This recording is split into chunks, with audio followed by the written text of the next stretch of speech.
Amigos internautas do site Mutuípe Agora, você que nos acompanha pela grande rede, nós estamos aqui para uma entrevista recebendo o Reginaldo de Souza Santos, que é servidor da Justiça Militar da União. Reginaldo, e vai trazer para nós algumas informações a respeito dessa busca do servidor da Justiça pelo aumento de salário. Na verdade, é um reajuste que a classe vem pleiteando já há algum tempo e até agora não conseguiu. Reginaldo, prazer recebê-lo aqui no nosso site Mutuípe Agora. Boa tarde, Evandro. Inicialmente eu gostaria de agradecer ao Mutuípe Agora, o site de notícias, por estar nos dando essa oportunidade para que possamos, assim, tentar esclarecer algumas coisas que estão meio que falaciosas nessa questão do reajuste dos servidores do judiciário. Também eu gostaria de deixar claro que não seria bem um reajuste, assim como vem falando a grande mídia e o Ministério do Planejamento, representando o governo. Na verdade, se trata de um ajuste, né? Seria como se fosse um ajuste, ou seja, é uma recomposição salarial, já que se trata, no caso, meramente a correção das perdas que nós tivemos ao longo de 9 anos, ou seja, quase uma década, em que nós não tivemos sequer a reposição inflacionária sobre os nossos salários. Então, estamos com essa defasagem já no período de 2006 a 2015. Então, todos os outros, digamos, funcionários da União receberam aumentos, digamos, corrigindo essa defasagem que o salário tem em relação à inflação, e vocês que são do judiciário não tiveram esse reajuste ao longo desse tempo. Olha, Evandro, é o seguinte, não é que somente o judiciário, porque eu também posso dizer também que nossos colegas também do Ministério Público da União também encontram na mesma situação dos servidores do judiciário também. Eles também não tiveram essa reposição salarial nesse mesmo período também. Agora, gostaria de esclarecer, porque talvez as pessoas não conheçam quem somos nós, servidores do Judiciário da União. Aí eu queria dizer que nós somos formados, assim, por, digamos, 4 tribunais, em que, no caso, trabalha em diversas frentes, em diversas áreas. Aí nós temos o quê? A Justiça do Trabalho, nós temos a Justiça Eleitoral, nós temos a Justiça Federal e temos, no caso, a Justiça Militar da União, da qual eu faço parte e trabalho. Só a título de esclarecimento, a Justiça do Trabalho são aquelas que envolvem questões ligadas a problemas trabalhistas. Então, os servidores da Justiça do Trabalho, eles estão, no caso, engajados em resolver esses conflitos trabalhistas. A questão da Justiça Militar da União, que é uma justiça muito especializada, trata de processar e julgar crimes definidos num código de processo penal e penal militar específico para os militares da Marinha, Exército e Aeronáutica. A Justiça Eleitoral, talvez eu acho que seja a que as pessoas mais conheçam, são aquelas que se responsabilizam por, a cada 2 anos, trabalhar organizando as eleições, seja ela para prefeito, seja para ela para governador, deputado estadual, senadores, deputados federais, presidente da República, enfim, os vereadores dos municípios. Então, essa justiça trabalha nesse âmbito. Já foi votado no Congresso isso que vocês estão pleiteando, mas foi vetado pela presidente Dilma, E nós sabemos que o Brasil vive um momento de crise em que o governo ele tenta apertar de todos os lados para evitar que as contas não fechem no final do ano. Mas isso iria onerar, digamos assim, o governo? Iria onerar os cofres da União, esse ajuste? Olha, Evandro, ainda complementando a informação que eu passei anteriormente, eu esqueci de falar da Justiça Federal. Essa Justiça Federal, gente, é aquela que hoje está fazendo um grande trabalho frente a essa corrupção que está acontecendo no país. que é quem está tratando da questão da Lava Jato, tratou da questão do mensalão. Então, assim, pega essas questões federais ligadas a essas grandes empresas que hoje está sendo, assim, tendo um grande número, assim, de desvio de verbas. E respondendo essa questão, Evandro, quanto ao impacto financeiro desse PLC 28, que é um projeto de lei da Câmara, vale ressaltar que o Poder Judiciário, no caso, é um poder independente. Então, o que acontece? O presidente do Supremo Tribunal Federal, de acordo com os demais tribunais superiores, aí entraria o Superior Tribunal Militar, o Tribunal Superior do Trabalho, o Superior Tribunal de Justiça, eles formam o anteprojeto, no caso, né, e eles encaminham esse projeto o anteprojeto para a Câmara dos Deputados. Então, nós, desde 2009, que temos esse processo tramitando no Congresso. Ele passou por todas as comissões.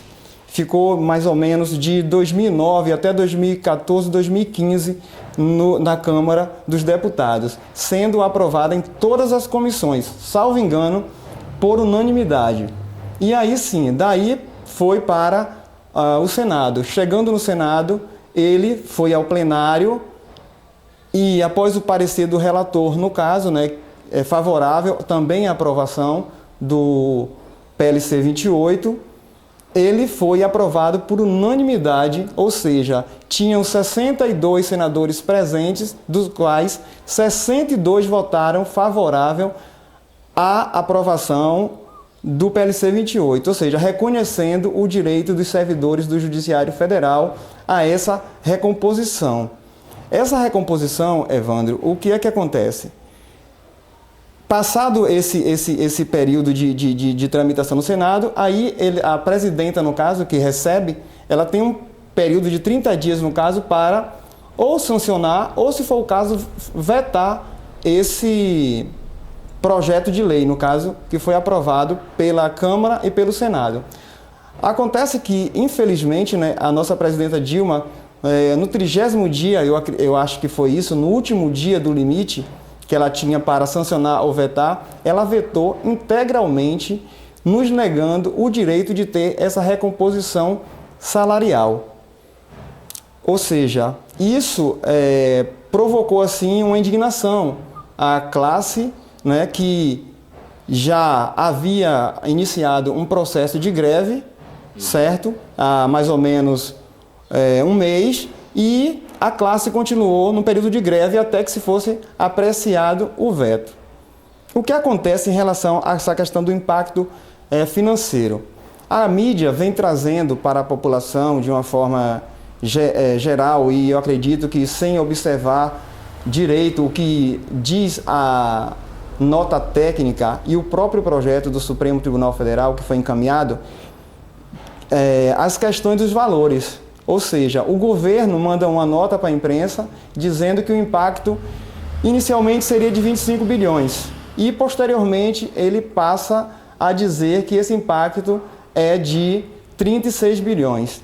Acontece, porém, que, assim como está lá no próprio projeto de lei, foi encaminhado também uma nota do presidente do Supremo demonstrando que esses valores não existem. Na verdade, é assim um valor assim que praticamente criaram, ou seja, inventaram, porque não corresponde à realidade, sendo que o impacto é de apenas 10 bilhões e meio.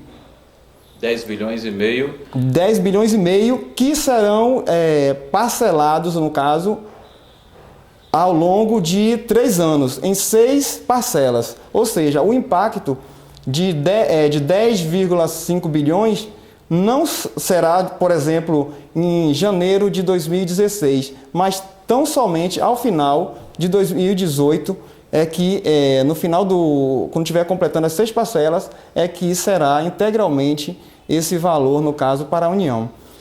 Ressalto uma questão importantíssima acerca da arrecadação do Judiciário. Apesar de não sermos um órgão de arrecadação, o Judiciário hoje ele tem um superávit, ou seja, o que o judiciário arrecada hoje das custas, das questões das execuções fiscais que existem, ou seja, tudo que o judiciário, mesmo sendo um arrecadador, consegue arrecadar durante o ano, ele é capaz de suprir todo esse processo de pagamento, no caso dos servidores do judiciário. E aí eu te trago mais uma informação a respeito disso. Por exemplo, a gente sabe muito da tão falada lei de responsabilidade fiscal, e que as pessoas, né, tanto na esfera federal, governamental e esfera municipal, tem que ser respeitado esse limite de responsabilidade fiscal quanto ao pagamento de gasto com funcionalismo público. E para uma surpresa nossa e do governo, é de que nós hoje, do Poder Judiciário da União, só gastamos 50%, ou seja, a gente tem um limite de 6% e a gente só utiliza 3% desse orçamento. Então está previsto 6% no orçamento da União e vocês só utilizam 3%. Esses outros 3% você veria facilmente para pagar, para restituir isso que não foi com cumprido, certeza, né? Ainda sobraria se nós tivéssemos que usar. Então, nós já vimos, então, colaborando então, com o ajuste fiscal já ao longo desses anos todos, porque nós nunca estamos, usando esse percentual total que nós deveríamos usar. Tá. Aí criou-se agora uma mobilização a nível nacional. Inclusive, hoje eu estava visitando o site que você havia me passado, né? Há uma mobilização até no Acre, né? Para que os deputados, os senadores, eles sejam trazidos para o lado do judiciário, né? Para que esse veto seja derrubado no Congresso. O que vocês esperam, então, da classe política agora, né? Nós vimos aí o governo costurando algumas manobras aí para poder ter do lado dele os parlamentares. O que vocês esperam da postura desses parlamentares? Olha, é o seguinte, eu te garanto que nosso trabalho está sendo bem feito. Nós temos acompanhado de perto mesmo o desenrolar dessa apreciação desse veto 26, e a gente tem certeza de que ele vai ser derrubado sim. Nós estamos bastante otimistas porque nós estamos trabalhando muito bem. Existem pessoas trabalhando em todo o Brasil. A exemplo disso, estou eu aqui no interior. Ontem mesmo estive na Câmara Legislativa de Mutuípe, em que estive lá, fiz uma explanação sobre o nosso projeto de lei, sobre a questão do veto, então as falácias do governo, e nós fomos, eu e uma colega do Judiciário Eleitoral daqui de Mutuípe, nós fomos lá e mostramos a verdade acerca do nosso projeto de lei e da justa, né, reposição salarial. E, assim, após fazer nossa explanação, os vereadores, eles compreenderam realmente que nós temos esse direito, e inclusive eles requereram de imediato uma moção de apoio às nossas reivindicações. Foi aprovada por unanimidade, já que estavam presentes todos os 11 vereadores, inclusive o presidente da Câmara, o vereador Júnior Cardoso, né, Júnior, ele chamou a atenção, inclusive, para alguns vereadores da base, talvez, do governo, que abrange o PSB e PSD, no caso, para conversar com a Lídice da Mata e com o Otto Alencar, já que esses são os dois senadores que estão relutando para não apoiar a derrubada desse veto. Mas a gente espera que, até chegar a nova data da apreciação, eu acredito que com esse trabalho que a gente está desenvolvendo, tanto no interior como na capital, nas capitais dos estados, como na capital federal, que tem uma equipe imensa dos servidores, que inclusive o Distrito Federal é o único estado é o Distrito Federal, é a única unidade da federação que hoje mantém a greve. Eles mantêm a greve, apesar de que os outros estados estejam apenas em estado de greve. Na verdade, a greve não foi boa, né, para esse trabalho que vocês estão fazendo, né? Porque desmobiliza um pouco a classe. Vocês voltaram a trabalhar para poder encampar esse movimento aí com mais afinco, né? Com certeza, porque muitas vezes o que acontece no movimento grevista é que nem todos participam, né? E às vezes quando a gente está trabalhando, a gente consegue reunir mais pessoas e ter mais tempo para poder nos organizar. Eu acho que também está sendo bom porque a gente está respirando melhor também e podendo nos organizar para futuramente, se for o caso de o veto não ser derrubado, a gente já se organizar para que no próximo ano a gente se organize novamente, porque sem recomposição não dá. E a gente já tem trabalhado na seguinte questão: uma vez não tendo remuneração, não havendo a recomposição salarial, uma melhoria do nosso salário, infelizmente a gente vai deflagrar num momento importante da nossa democracia que vai certamente prejudicar o processo eleitoral, que são as eleições municipais do ano de 2016. Por que você acredita que pode barrar as eleições no ano que vem? Porque o nosso movimento está muito organizado, então ficar sem reajuste a gente não tem condições. Nós tivemos inflação durante ao longo desses últimos 10 anos. Recentemente nós tivemos absurdamente aumentos de conta de energias,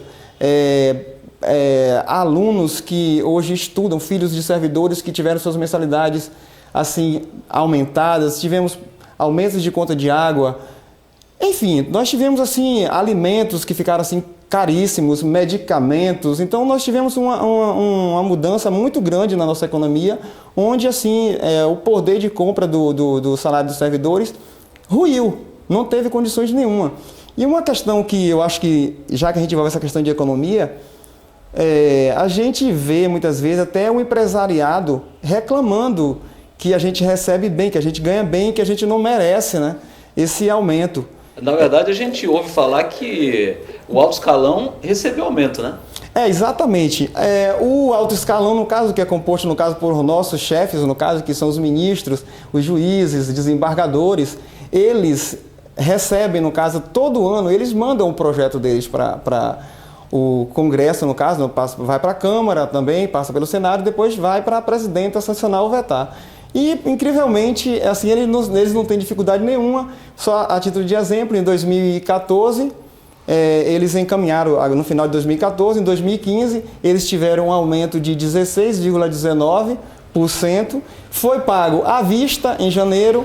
Esse aumento também, como a Constituição assegura, ele pega por ricochete, no caso, seja, pega também as demais classes, aí envolvendo os deputados, senadores, aí vai para governadores, juízes, desembargadores e tudo mais. Ou seja, esses recebem anualmente seu salário. Inclusive, só para ter uma ideia, em 2006 o salário da presidenta, de um presidente, corresponderia a 8 mil e pouco. Hoje está em 30 mil reais. Certo? E os servidores sem essa recomposição ao longo desse tempo. E aí o que acontece, Evandro? Eles falam muito na mídia, a grande mídia vem falando que é um aumento injusto, porque é 78%, enquanto tem outras carreiras que não estão recebendo nada, ou está recebendo apenas a inflação de 8% e tudo mais. Então a gente quer deixar bem claro o seguinte: não existe 78%. 78% é como existe uma tabela de aumento, porque existem uma certa discrepância em algumas classes dentro do próprio judiciário, há algumas correções. E esse 78% seria para poder atingir a classe de alguns servidores que hoje praticamente está extinta, praticamente não existe mais, ou seja, nem seria, as de 78% já estão todas extintas. Apenas, salvo engano, acho que 72% para uma categoria que tem, acho que se não me engano, 14 servidores. No mais, o percentual de aumento de recomposição fica entre 46%, variando até 56%, sendo que as perdas que nós tivemos ao longo de 2006 até 2015 ultrapassou 60%. Ou seja, isso a gente está falando que a gente está tentando corrigir algo até 2015. Como o projeto, no caso, aprovado, e eu acredito que ele vai ser aprovado sim, que o veto vai ser derrubado, vai ser implantado em 2016, 2017, 2018, ou seja, quando chegar ao final de 2018, nós já estamos com um acumulado de perdas de 2016, 2017 e 2018. E Entendeu? vai ter que brigar de novo por Ou seja, esse ajuste. A gente não poderia nem estar brigando, nem tampouco reclamando, porque se o governo, pelo menos, atendesse a um requisito legal que tem na Constituição Federal, que é o artigo 37, inciso 10, que dá ao servidor, no caso, a garantia de vários direitos, sobretudo a recomposição, no caso, anual do seu salário em índice igualitário, ou seja, a Constituição já prevê, ou seja, que nós tivéssemos a database e até então o governo não nos paga essa database. E essa pauta-bomba aí no Congresso, isso não pode atrapalhar a votação desse veto? Olha, o que acontece na verdade é o seguinte, o ministro Joaquim Levy, ele fica sempre falando em suas entrevistas que para cada veto que foi derrubado, que ele vai criar um imposto. Na verdade, isso é uma pressão e levando medo à população. Não existe essa coisa de que a derrubada do veto do judiciário vai acarretar em prejuízo, seja econômico para a população, sequer nas questões do trabalho do judiciário. Muito pelo contrário. Como foi falado anteriormente, nós temos recursos suficientes sim.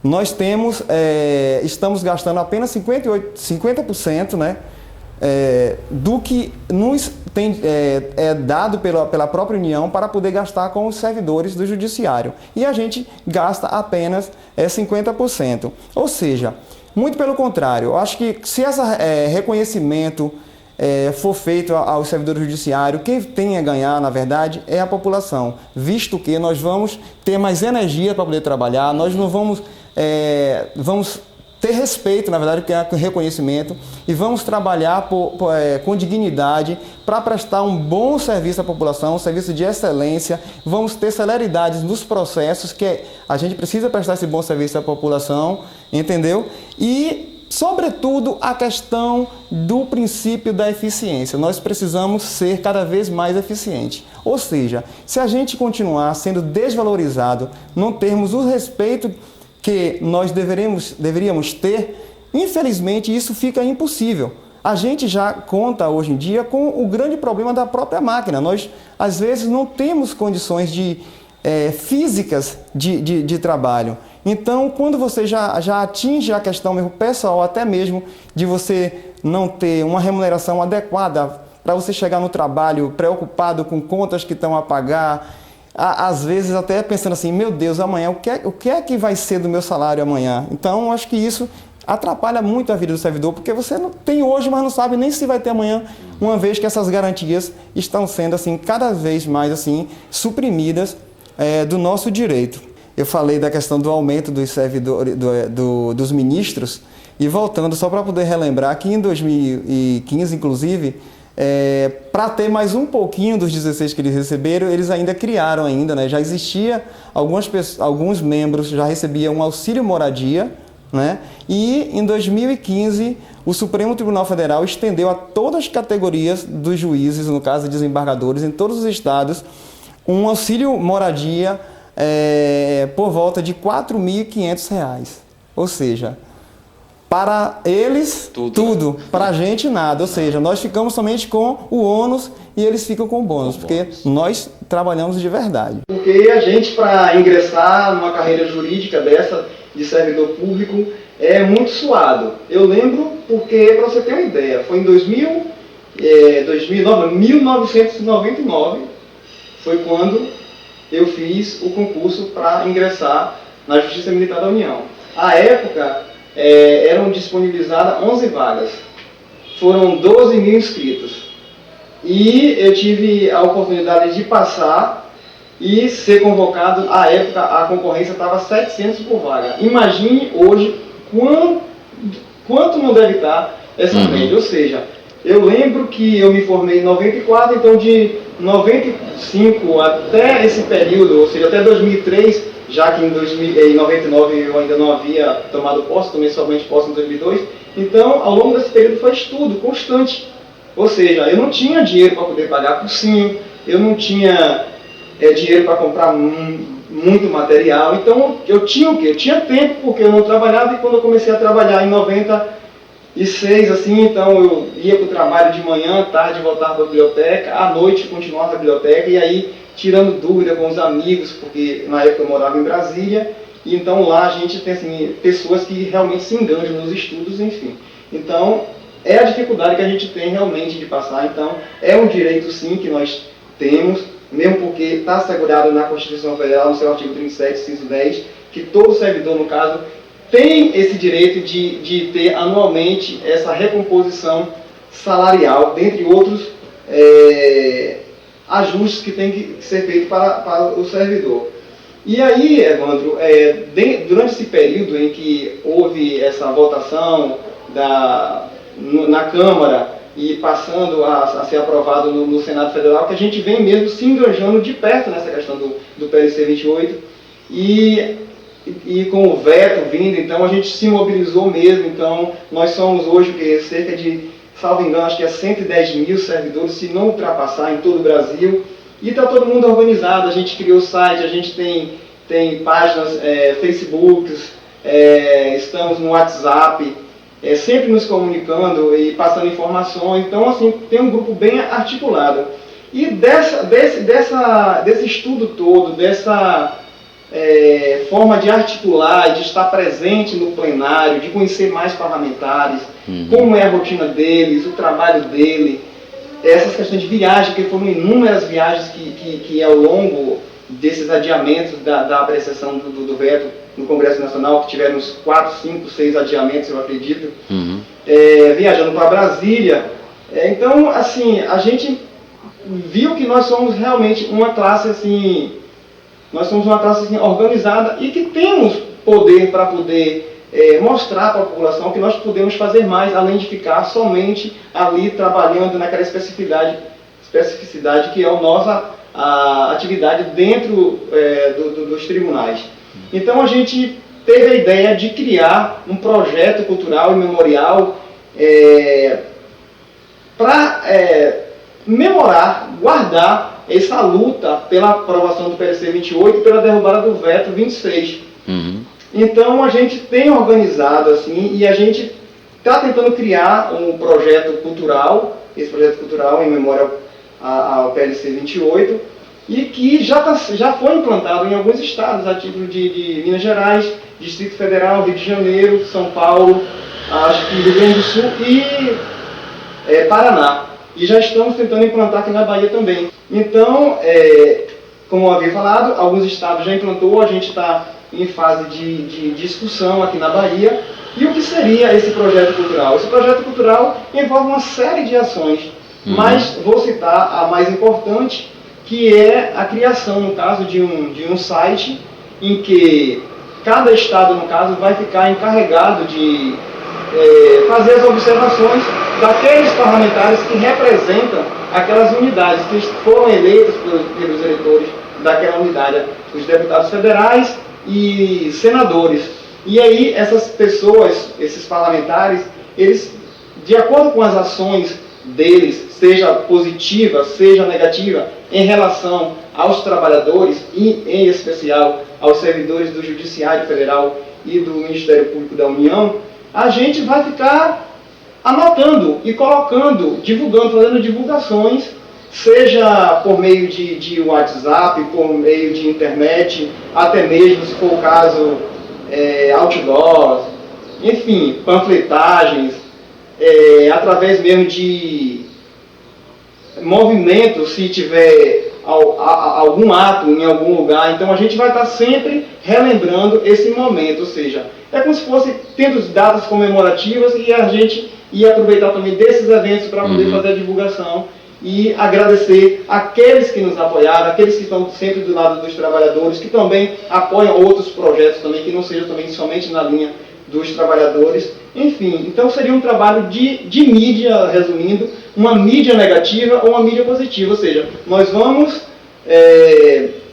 agradecer e aplaudir quando eles fizerem a coisa boa, digamos assim, para a população, mas criticar naquela medida em que eles agem de forma contrária assim, a um bom, digamos assim, andamento dos trabalhos dos servidores e, enfim, de outros projetos que atendam assim, com maior dignidade a população. Fica a experiência, por exemplo, assim, a gente vai tentar fazer isso com os deputados federais, inicialmente, e senadores, mas quem sabe aí abranger os estaduais também, vir para o interior e olhar também os vereadores também. Exatamente. Então, pode ser estudada e ser divulgada, porque eu acho que quanto mais a gente divulga, a gente está colocando a população a par de tudo e, enfim,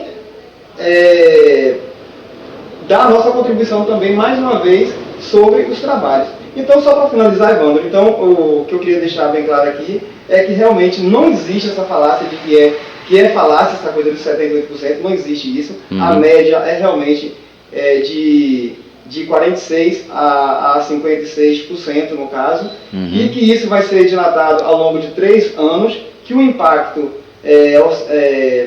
não vai ser de 36 bilhões, como o governo vem falando através do Ministério do Planejamento e a mídia também, certo? É apenas de 10,5 bi, ou seja, algo em torno de 11 bilhões, e que desses 11 bilhões, praticamente 3 bilhões e fração já vai ser revertido pelo próprio governo, porque Seguridade Social e também a questão do imposto de renda. Né? Então, ou seja, o líquido mesmo vai ser 6 bi e alguma coisa. E uma questão que nos preocupa também, que eu não falei durante a entrevista, é a questão também de o não ter mais concurso público em virtude da crise, que foi alardeado aí também de não se ter concurso público, e que também o abono que estava sendo pago aos aposentados, que hoje ainda permanecem no trabalho, de 11% da Seguridade Social, que eles passariam também a cobrar esses 11%. Olha o que vai acontecer. Se hoje já se paga, não está pagando muito bem a recomposição. Então, diversos servidores já estão migrando para outros órgãos do Executivo e do Legislativo que estão pagando melhor. Se esses aposentados que hoje têm um abono de 11% para permanecer no trabalho, eles vão perder esse direito, o que é que vai acontecer com esses servidores?